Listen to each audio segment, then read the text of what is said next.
প্রথমে আপনারা ফেসবুকে যাবেন, তারপরে থ্রি ডটে ক্লিক করবেন, তারপরে সেটিংসে ক্লিক করবেন, তারপরে আপনার স্ক্রল করে একটু নিচে নামবেন, প্রাইভেসি চেকআপে ক্লিক করবেন।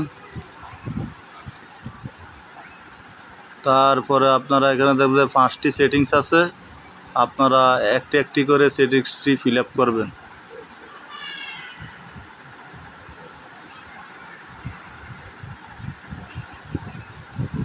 আপনারা এই যে জন্মসাল দেখাইছে এখানে, এই যে আপনার জন্মসালের যে দুটোটা অপশান অনলিমি করে দিবেন।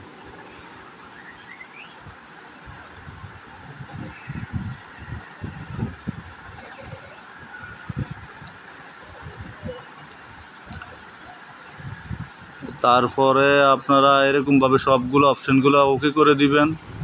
আর আপনাদের যে মেন কাজটা এখানে, এই যে তালা লক করা, এখানে মেন কাজটা এখানে আপনারা উপযুক্ত একটা পাসওয়ার্ড দিবেন। যে অনলাইনে ওরকম কোনো পাসওয়ার্ড ব্যবহার করেন নাই, ওইরকম পাসওয়ার্ড ব্যবহার করেন নাই, ওইরকম পাসওয়ার্ড উপযুক্ত পাসওয়ার্ড দিবেন। অনলাইনে ব্যবহার করলে আর ওই পাসওয়ার্ড দিবেন। আর এই ফেসবুকের এটা অন করে